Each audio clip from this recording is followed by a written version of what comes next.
Alexa's POV. Ikaw na babae ka, wala kang silbi. Galit na sigaw sa akin ni Tita Soledad, habang sabu-sabunot niya ako, kaya naman hawak-hawak ko rin ang kanyang kamay, at nagsusumikap na makakawala, sa mahigpit niyang pagkakahawak sa mahaba kong buhok. Tita please po, masakit. Ang umiiyak kong sabi habang sige pa rin siya sa pagsabunot niya sa akin. Sasama ka sa mga lalaking pupunta dito mamaya o si Miko, ang ibibigay ko sa kanila.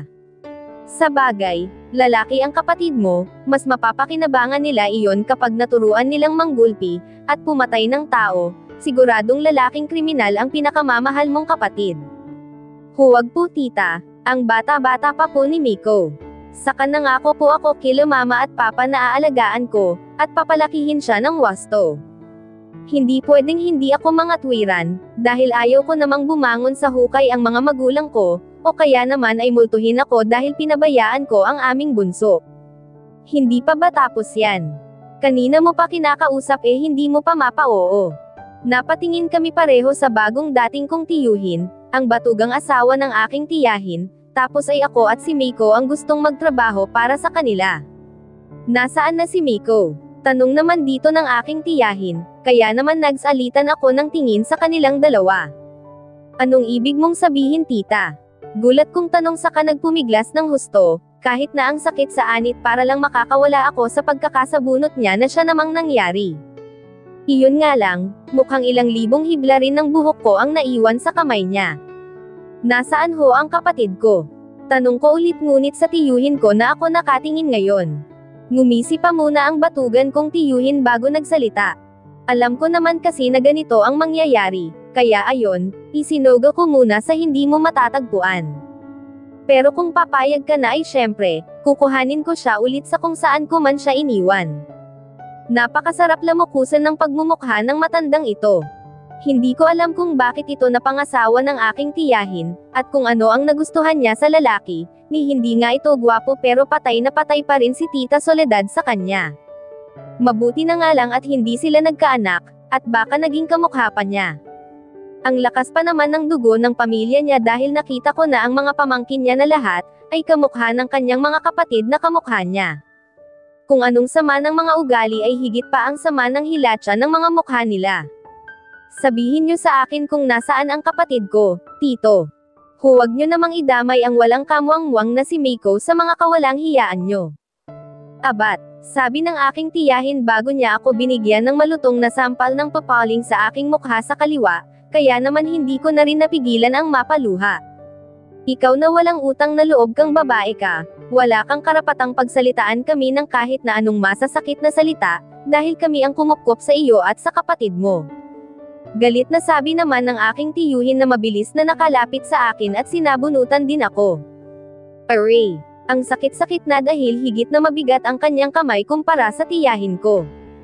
Hinila pa niya ang buhok ko, kaya na ibaluktot ko ang aking leeg upang maisunod ko ang aking ulo at nang kahit papaano ay mabawasan ang sakit. Ngunit kahit ganon ay ramdam ko pa rin na tila mapupunit ang anit ko, sa sobrang lakas ng pagkakahila niya sa buhok ko. Dalawang kamay na ang inihawak ko sa kamay niyang sumasabunot sa akin ngunit hindi pa rin ako makakawala. Wala kang karapatang sumagot-sagot sa amin, naintindihan mo. Tapos ay pinagsasampal ako ng tiyuhin, at manhid na ang pakiramdam ko sa aking mga pisngi na salitang tumanggap ng malapad na palad ng lalaki na ito, matapos niyang bitawan ang aking buhok. Ayan, kakapalan ng pagmumukha mo. Matapos namin kayong buhaying magkapatid, ay ito pa ang isusukli mo sa amin. Segunda naman ng tiyahin ko na natatawa pa. Tandaan mo ito, Alexa. Kung hindi ka papayag na maibayad sa pinagkakautangan ko, ay ikaw ang bahala. Pwede namang ang kapatid mo ang ibayad namin habang patuloy ka pa rin sa pagsisilbi sa amin. Tamang-tama. Nasa edad ka na, maganda, makinis, siguradong maraming mga parokyano sa bahay aliwan ang mag-aagawan para maibok ka. Nakangisi ang tiyuhin na parang demonyo. Na tila ba sinasabi niya na gusto niyang ganon nga ang mangyari at matikman ako. Hala, tama na iyan Ronaldo, at baka dumating na si Boss Lester. Sabi ko sa iyong huwag mong sasaktan sa mukha paano kung bumaba ang halaga niyan dahil sa mga pusang binigay mo? Napasalampak ako sa sahig ng tuluyan akong bitawan ng demonyo kong tiyuhin. Tanga eh. Alam naman niyang wala siyang magagawa, kung ano-ano pa ang sinasabi. Sa egi-egi at inunahan mo na, at ipinaalam sa kanya ng mas maaga nag-inarte pa. Sumalampak na sa lumang sofa ang lalaki, habang ang tiyahin ko naman ay tumabi dito bago binigyan ng masahe, na akala mo ay napagod sa paghahanap buhay. Kung nakakamatay lang ang titig ay tumimbuwang na sila pareho. Pero gaya ng sinabi ng tiyuhin, ay wala naman talaga akong magagawa. Ngayon ko napag-isip-isip, kung bakit pa ako sinabihan ng tiyahin ko gayong wala naman akong choice. Ayusin mo yung mukha mo at baka hindi kita matansya. Doon ka umarte sa pagdadalhan sa'yo, at nang mas makita mo ang hinahanap mo. Napatingin ako sa aking tiyahin nang marinig ko siyang nagsalita mula sa aking likuran. Nasa aking silid ako at nag-iimpake ng ilang piraso ng damit na mayroon ako. Heto ako ngayon, at nasa sasakyan ng lalaking nagngangalang Lester, na hindi man lang ako tinatapunan ng tingin. Sa totoo lang ay natatakot ako sa kung ano ang mangyayari sa akin sa Kong. Saan man ako dadalhin ng lalaking ito. Nasa harapan siya nakaupo katabi ng driver habang mag-isa naman ako sa likuran. May isa pang sasakyan na nakabuntot sa aming sasakyan na kasamahan din nila. Feeling ko tuloy ay anak ako ng politiko o ng kung sino pa mang importanteng tao. Huminto ang sinasakyan namin sa isang compound na napapalibutan ng mataas na konkretong pader, na tila ayaw ipaalam sa mga nasa labas kung ano man ang nangyayari sa loob. Inilibot ko ang aking paningin, at napansin kong nasa tila malaking garahe kami at sa aking bandang kanan, ay natatanaw ko ang malaking bahay. Ay mali, mansi yun pala dahil sa sobrang laki. Yung parteng itaas lang ang nakikita ko kaya nasabi kong malaki iyon. Ini-imagine ko na kung ilan kaya ang mga kwartong lilinisin ko kung sakali. Huwag kung saan-saan tumitingin, halika at sumunod ka. Napatingin ako nang biglang magsalita si Lester. Gusto ko pa naman sanang makita pa ang paligid dahil sa sobrang laki ay mukhang masarap mag-ikot-ikot. Sumunod ako sa lalaki nang magsimula itong lumakad, at napansin kong naiwan lang ang driver pati na rin ang mga nasa isa pang sasakyan. Ipinagkibit balikat ko na lang iyon, habang naglalakad papasok sa loob ng tila malaking garahe nga. Parang awa mo na, hinding-hindi na ako uulit. Natulala ako nang mapatingin ako sa pinanggalingan ng tinig. Pagpasok namin sa malaking garahe. Sa bandang dulo, ay nakita kong nakaluhod ang isang lalaki habang nagmamakaawa sa lalaking nakatayo sa harapan niya. Sa paligid nila ay may 4 na lalaki ring nakatayo, at pinapanood ang kanilang ginagawa.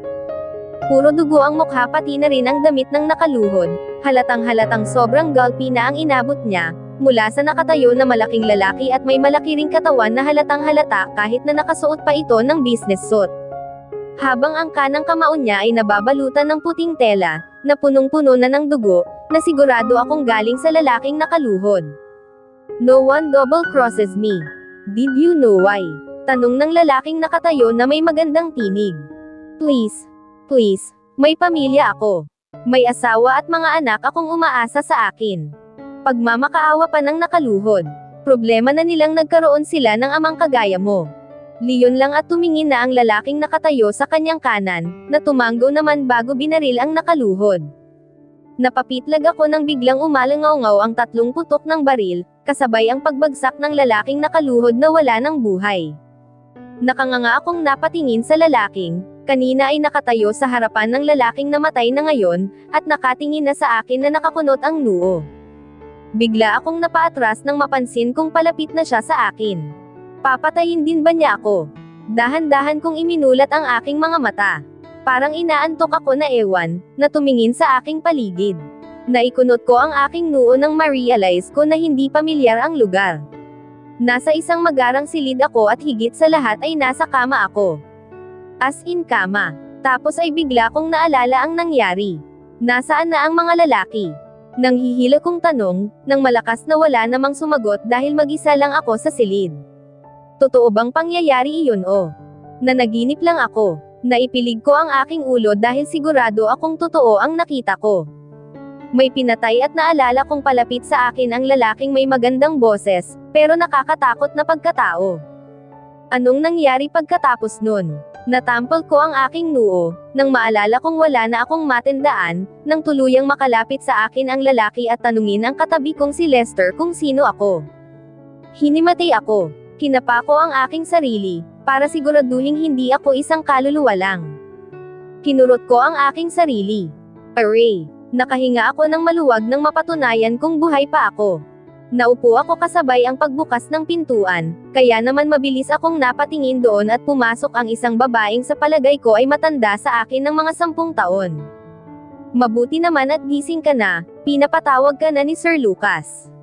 Wala man lang ekspresyon ang mukha ng babae, kaya naisip kong baka kagaya rin siya ng lalaking bumaril sa nakaluhod na lalaki kanina.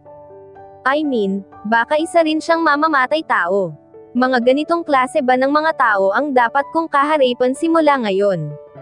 Baka magbabad na lang ako sa labahan, kapag nagkataon dahil mas gugustuhin kong kausapin ang mga maruruming damit kaysa sa kanila. Tumayo na ako at mabilis na sumunod sa babae, dahil baka bigla itong menas at patayin ako. Mahirap na at baka trigger happy din sila ako pa ang mapagtripan. Hindi ko maiwasang humanga sa laki ng bahay, habang sinusundan ko ang babae. Napag-alaman kong nasa 2nd floor kami nang makarating na kami sa hagdanan. Ngayon lang ako nakapasok sa ganito kalaking bahay, kaya hindi ko mapigilan ang humanga. Para akong laki sa bundok na nakababa sa syudad kung titingnan ngunit wala na akong pakialam doon dahil nakakatuwang pagmasdan ang naggagandahang mga furniture, at kagamitan pati na rin ang mga nakasabit na mga paintings na may palagay akong likha ng kilalang mangguguhit. Sa kakatingin sa paligid ay hindi ko na malayan na nasa dining area na pala kami. Nanlaki ang aking mga mata nang makita ko ang lalaking nakatayo sa harapan ng lalaking nakaluhod kanina.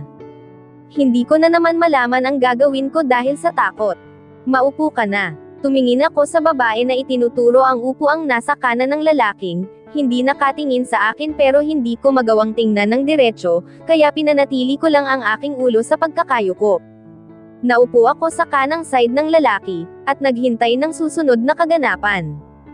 Pero hindi ko maiwasan mapaisip kung bakit ako nakaupo ngayon sa lamesang ito, gayong ang pagkakaalam ko ay pangangatulong ang sadya ko rito. Wait, ano nga ulit ang pangalan niya? Sinabi na kanina ng babaeng tumawag sa akin Ano ba naman, bakit ko nakalimutan? Maya-maya lang ay dumating ang lalaking kumuha sa akin sa bahay namin na si Lester, at naupo naman sa kaliwang side ng lalaking nasa Dilentera. Hindi ko alam kung bakit kasama nila ako ngayon dito, at hindi rin naman sila nagsasalita, ni walang kumakausap sa akin. Nagsimula na silang dalawa na kumuha ng pagkain, at nakatingin lang ako sa kanila. Kukuha ba ako? Pero di ba at pinatawag ako dito para kumain?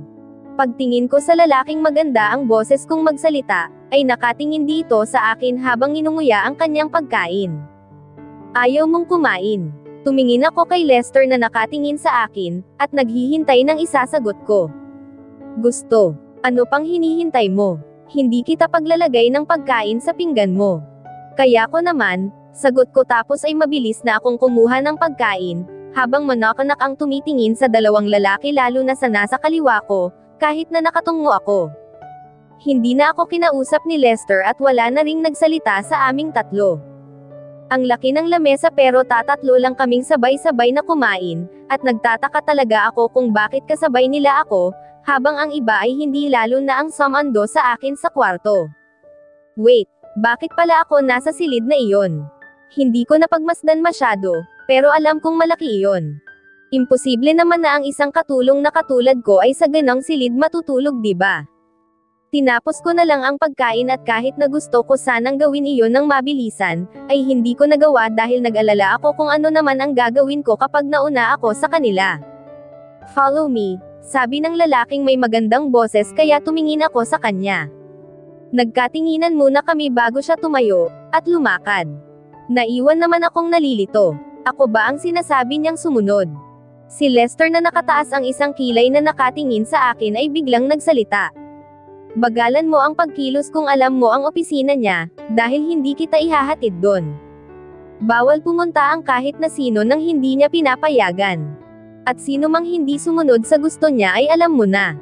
Hindi na niya kailangan sabihin sa akin dahil parang alam ko na kung ano ang magiging parusa ko kung sakali. Kaya bigla akong napatayo at sumunod na sa lalaki, na hindi ko pa rin alam ang pangalan. Pagpasok ng lalaki ay diretso lang ito at iniwang nakabukas ang pintuan, kaya pumasok na rin ako kaya lang ay naisip ko kung isasara ko ba ang pintuan o hahayaan ko lang na nakabukas. Kahit na pinakain niya ako ay hindi ko pa rin maiwasang matakot sa kanya. Close the door. Napaigtad ako nang bigla niyang sabihin iyon. Namamasa ang aking mga kamay dahil sa nerbiyos, at takot pero sinikap ko pa ring palakasin ang aking loob. Huminga ako ng malalim bago ko kinabig pasara ang pintuan. Hindi ko na inilock para kung sakali, ay may pagkakataon akong makatakas kung sakaling papatayin niya na nga ako kahit na sigurado akong wala naman akong magagawa kung sakali. Come here. Ayaw ko na sanang umalis sa kinatatayuan ko, pero dahil sinabi niya ay wala na rin akong nagawa. Nanginginig ang mga paa kong humakbang palapit sa kanya, na ngayon ay naupo na sa may kalakihang pang-isahang upuan. Ang mga kamay niya ay nakapatong sa magkabilang armrest, habang nakasandal ito at naka-D4 na akala mo ay siya ang hari ng mundo. Nakayuko ako dahil hindi ko siya matingnan ng diretso habang nilalaro ko ang aking mga daliri. Ang lakas ng pagkabog ng aking dibdib na parang lumigwak ng puso, at manakbo palayo sa bahay na ito. Look at me. Patay na, ano ba naman yan? Leon nga ang iniiwasan ko kanina pa, tapos gusto pa niyang tingnan ko siya. Dahan-dahan ay inangat ko ang aking ulo, para nga gawin ang gusto niya. At nang mangyari ay nahigit ko ang aking paghinga. Ngayon ko lang siya napagmasdan ng husto. Kanina kasi ay medyo malayo siya at sa mga nangyayaring galpihan at patayan, ay sino pa ba ang magagawang pansinin ang kahit na anong magandang nakikita niya sa paligid. Isa yata sa mga hari ng Olympus ang nasa harapan ko, dahil sa taglay niyang kagwapuhan. Walang buhay ang kanyang may pagkasingkit na mga mata pero para pa rin iyong nanghahalina. Ang kanyang matangos na ilong, na tila nililok ng magaling na iskultor ay may bahagyang cut sa bandang kanan pero mas lalo pa iyong nagbigay sa kanya ng kaakit-akit na dating, kahit na nakatikom ang kanyang hugis pusong mga labi. Bigla kong naipilig ang aking ulo nang ma-realize ko kung ano ang nasa isipan ko. Alexa, maghunos dili ka, isang kriminal ang kaharap mo, at hindi malayong mangyaring gawin niya sa'yo ang ginawa niya sa lalaking nakita mo kanina, ang nasabi ko sa aking sarili. Napansin kong kumaibot ang kanyang bibig bago nagsalita, maghubad ka. Biglang nanlaki ang aking mga mata dahil sa sinabi niya. Ano daw? Tama ba ang narinig ko? Ha? Sigurado akong mukha akong tanga ng mga oras na ito. Pero hindi ko mapigilan ang maging ganon. Paano ba naman, hindi normal na makarinig ng ganon sa unang beses na pagkikita.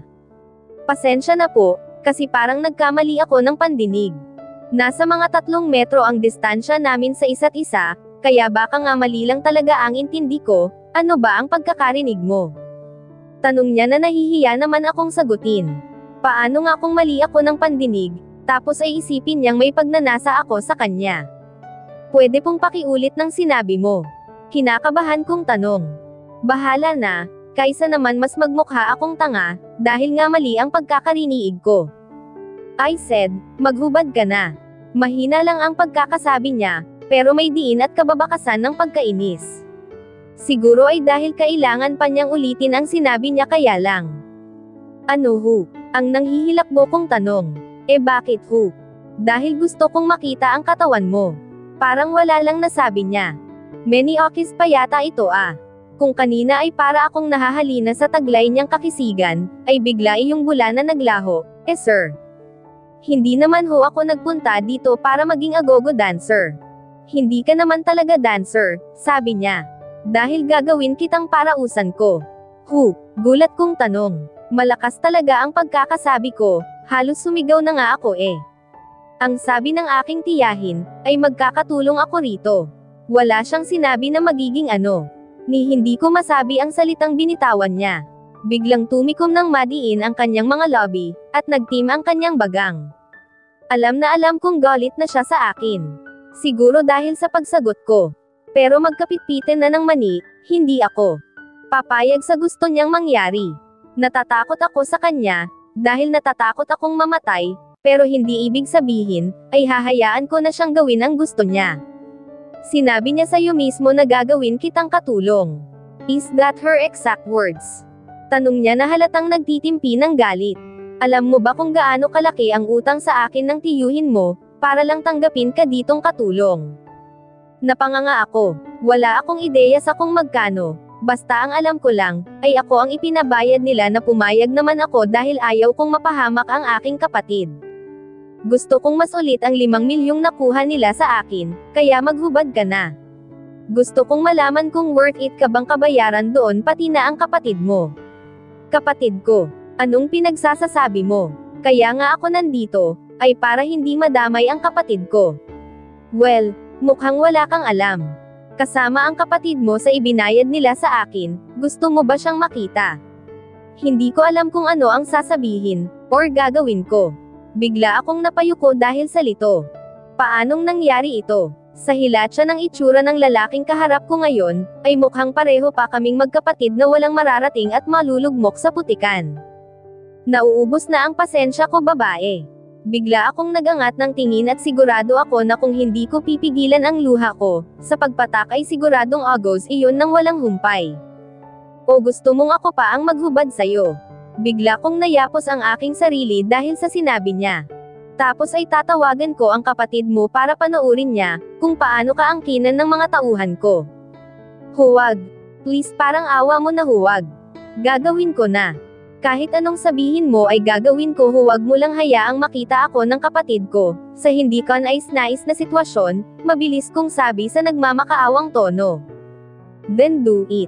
Maghubad ka na. Pagkasabi niya nun ay tuluyan ng tumulo ang aking luha. Hindi ko akalain na mauuwi ako sa ganitong sitwasyon. Ni sa hinagap ay hindi ko naisip na may lalaking makakakita sa katawan ko, maliban sa aking mapapangasawa. Dahan-dahan ay itinaas ko ang lelayan ng suot kong t-shirt. Halos hindi ko maigalaw ang aking mga kamay, at ni hindi ko magawang tumingin sa lalaki, unang-una na dahil sa takot, at pangalawa na ang hiya. Look at me habang naghuhubad ka. Paano ko ba gagawin iyon? Hindi ako makakilos. Ayaw ko nang gawin ang pinagagawa niya, at ayaw ko rin siyang makita. Nanatili akong nakayuko hanggang sa tuluyan ko nang maubad ang aking t-shirt.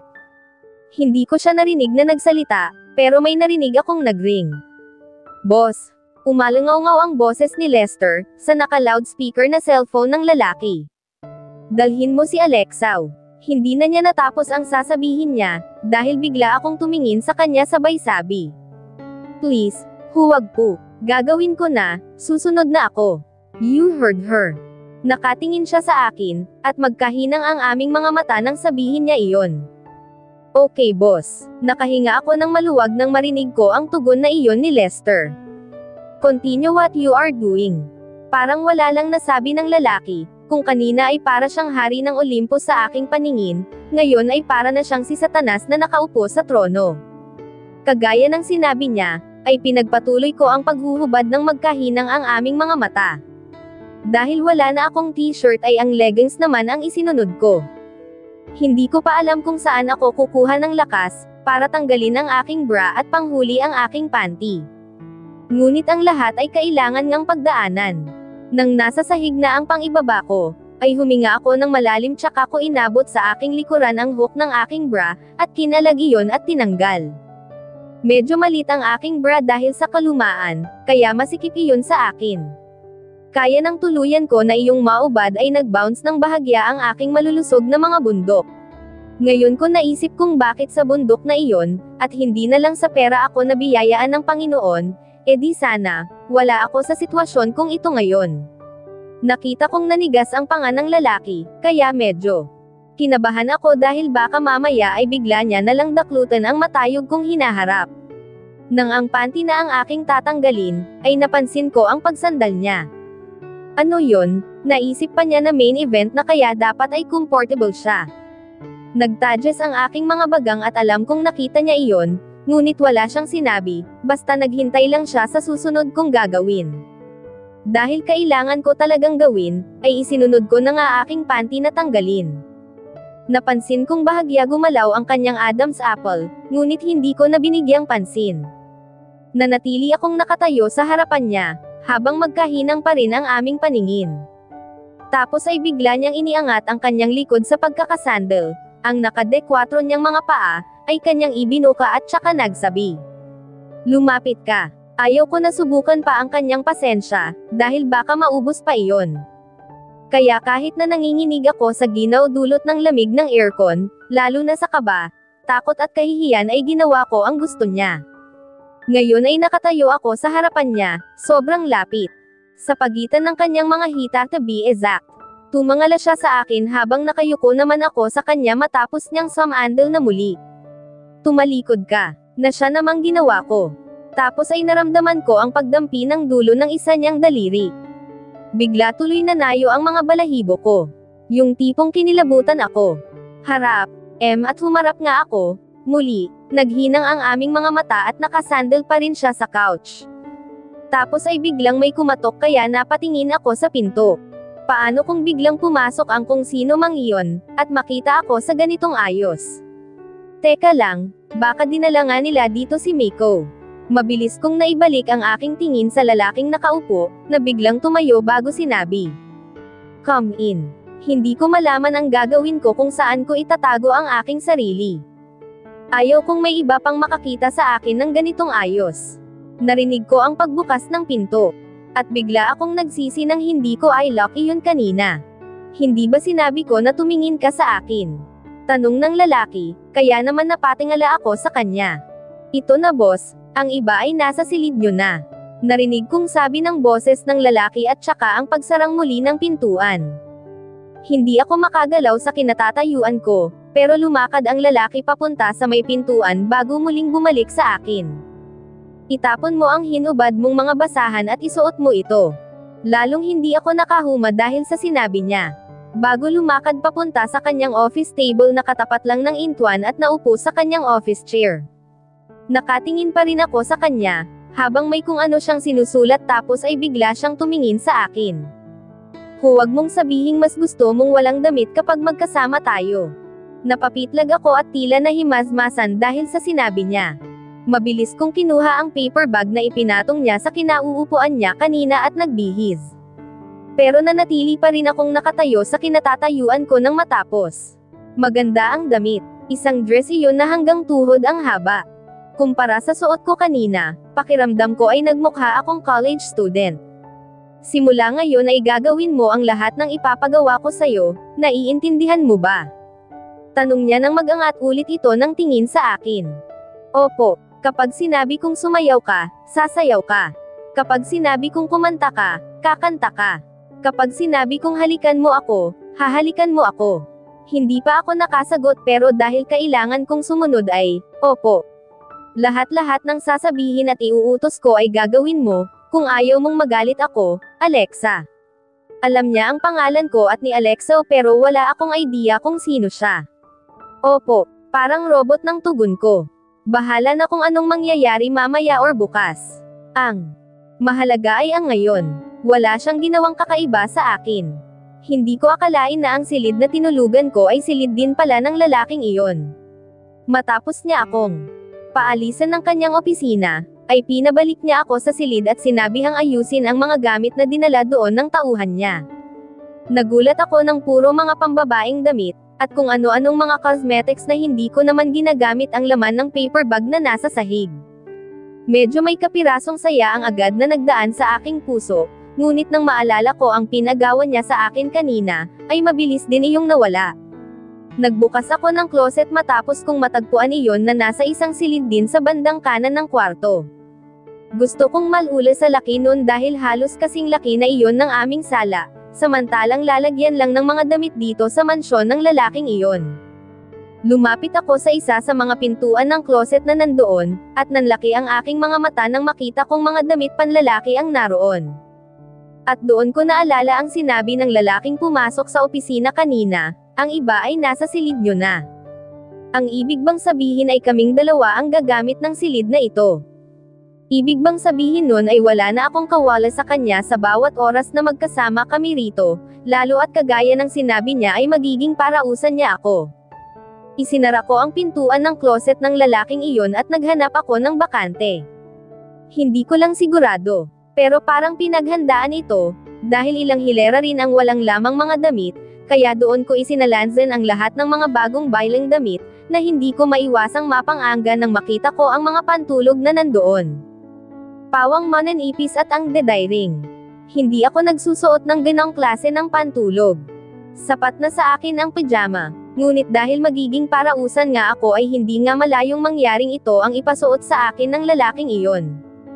Nang makatapos ako ay lumabas ako ng malaking lagayan ng aparador na iyon, at hinanap ang bathroom. Sigurado akong may CR dito, at hindi nga ako nagkamali dahil sa bandang kanan ko din ay may isang salaming pintuan na ng aking buksan, at aking pasukin ay napag-alaman kong isa ring malaking bathroom. Nakakamangha dahil kasing laki iyon ng silid nila Tita Soledad. Sa makatuwid, ang isang buong silid na kinaroroonan ko ay kasing laki na ng buong bahay namin sa San Juan. Isinalansan ko naman ang mga toiletries doon, at nang makatapos ay bumalik ako sa silid at naupo sa kama. Inilibot ko ang aking paningin sa kabuuan ng silid, at saka ako napahinga ng malalim. Maganda iyon. At malaki. Mamahalin ang mga gamit ay alam kong kahit sino ay hindi tatanggi, kung sakaling tatanungin sila kung gusto ba nilang manirahan sa lugar na ito. Masarap sa pakiramdam na simula ngayon ay dito na ako matutulog, pero kaya ba ng sikmura ko na makasama ang mga mamamatay tao na iyon? Tapos ay dinamay pa nila ang nakababata kong kapatid. Dahil kay Alexao ay wala na akong hindi kayang gawin, masiguro lang na hindi sasaktan ng lalaking iyon ang aking kapatid. Parausan. Ni sa hinagap ay hindi ko akalain masasadlak ako sa ganitong buhay. Simple lang ang pangarap ko, at yan ay ang pareho kaming makatapos sa pag-aaral na magkapatid, bago magkaroon ng isang simple at masayang pamilya. Sinabol ko na sa kanya na kung sakaling magkakaroon kami ng kanya-kanyang pamilya ay sisiguraduhin namin na malapit lang kami sa isa't isa. Pero dahil sa mga tiyahin at tiyuhin kong gaaman sa pera, sugal at bisyo ay heto ako ngayon sa kamay ng malupit na lalaking hindi ko kilala, pero may palagay akong napakasamang tao. Isang araw pa lang akong naririto pero ang dami nang nangyari. Kaninang umaga ay nasa bahay pa ako nila Tita Anclita. Umalis ang aking tiyuhin at ginawa ko naman ang aking gawaing bahay ng utusan ng aking tiyahin si Alexao na sundan ang kanyang batugang asawa. Mga 9:00 nang sabihin sa akin ng aking tiyahin ang tungkol nga sa pagbabayad nila sa akin sa pinagkakautangan nila, at nagsimula ng aming galpihan. Bago magtanghali ay dumating si Lester at nagbiyahe na kami papunta sa kung saan mang lupalop, at mga 2:00 ng hapon nang mawalan na ako ng malay sa lahat. Gabi na nang magising ako at naghapunan kasama ang dalawang lalaking hindi ko kilala. At ngayon ay nasa silid na ng lalaking iyon bilang kanyang parausan. Napahingai ko ng malalim dahil doon, pero kung iyon ang kailangan kong gawin upang maprotektahan ang aking kapatid ay gagawin ko. Dam ako ang aking paningin sa bag na dala-dala ko, may damit pa nga pala ako doon. Kinuha ko iyon at inilabas lahat ng laman ngunit maliban sa cellphone, ay sa basurahan ko na idiniretso ang iba na sigurong sasabihin din sa akin ng lalaking iyon. Bumalik ako sa pagkakaupo sa kama, at tinignan kung may tumawag or may nag-text man lang ba sa akin at nakita ko ang pangalan ng aking kaibigan. Mabilis ko siyang tinawagan na kanya din namang sinagot agad. Bruha ka, nasaan ka dinala ng mga lalaking yon? Bungad niya pagkasagot niya ng aking tawag. Bakas sa kanyang tinig ang pag-aalala, kaya naman hindi ko na rin mapigilan ang mapangiti. Hindi ko rin alam, bes pero maayos naman ako. Ayaw ko rin naman na mag-isip siya ng sobra tungkol sa kalagayan ko. Si Selena ay ang aking best friend simula pa nang kukupan kami ng aking tiyahin. Magkapit-bahay at naging sobrang close kami dahil na rin sa bait ng kanyang mga magulang. Kagaya namin ay mahirap lang rin sila, pero sinisikap ng kanyang tatay na mapag-aral siya. Habang nasa first year college siya ngayon, ako naman ay hindi na nakatuntong ng paaralan nang manirahan na kami ni Miko kila Tita Soledad, dahil hindi daw nila kayang magpaaral. Sa dinami-rami ng mga public schools ay hindi ko sila napapayag na makapag-aral ako. Mabuti na lang at pagdating kay Miko, ay hindi na rin sila nakatanggi. Malaki na kasi ako at alam ko na ang mga karapatan namin bilang bata. Mabuti naman kung ganon. Hay, sobrang nag-aalala sa'yo ang kapatid mo. Pumunta siya ditong umiiyak, dahil wala ka raw sa bahay, sinabihan ng tiyuhin mo na binente ka raw nila kaya hayon, panay ang pag-iyak. Teka, anong sinasabi niya? Ang akala ko ba ay hawak ng lalaking iyon ang kapatid ko? Bakit iba ang sinasabi ngayon ni Selena? Sigurado ka bang iyak ng iyak si Miko? Anong sinabi mo sa kanya? E di ano pa, di para lang tumigil siya sa kakaiyak, ay sinabihan kong hindi magagawa ng mga tito at tita mo ang sinasabi nila, dahil wala nang magtatrabaho para sa kanila. Nasaan siya ngayon? Umuwi na, hihintayin ka na lang daw niya sa inyo. Nanggigil ako sa galit, dahil napaniwala ako ng lalaking iyon na hawak nga nila ang kapatid ko, dahilan para pumayag ako sa gusto niya. Bes, okay ka lang ba? Nandyan ka pa ba? Oo, tatawagan na lang kita ulit, may kailangan lang akong LE check. Salamat sa pang-aalo kay Miko, at pakisuyo na rin siya habang wala pa ako dyan. Sige, mag-iingat ka at tumawag ka sa akin ng madalas, okay? Sagot niya na tinanguan ko naman, kahit na alam kong hindi naman niya ako nakikita. Sige, bye-bye. At tinapos ko na ang call. Mabilis akong tumayo sa kama at lumakad palabas ng silid. Kailangan kong bumalik sa opisina ng lalaking iyon at kausapin siya. Napakawalandiya niya para gamitin ang aking kapatid at takutin ako. Hindi na ako kumatok at basta ko na lang binuksan ang pintuan dahil sa galit ko. Pero laking gulat ko nang maabyutin ko ang lalaking iyon, na may kasamang babae, na may ginagawang kababalaghan, sabay pa silang napatingin sa akin, at hindi nakaligtas sa pandinig ko ang galit na sabi ng lalaki, "Shit." At dito na po nagtatapos, ang unang kabanata ng ating kwento, at sana'y muli niyo po akong samahan, sa mga susunod pang kabanata. Maraming salamat po, ingat po tayong lahat.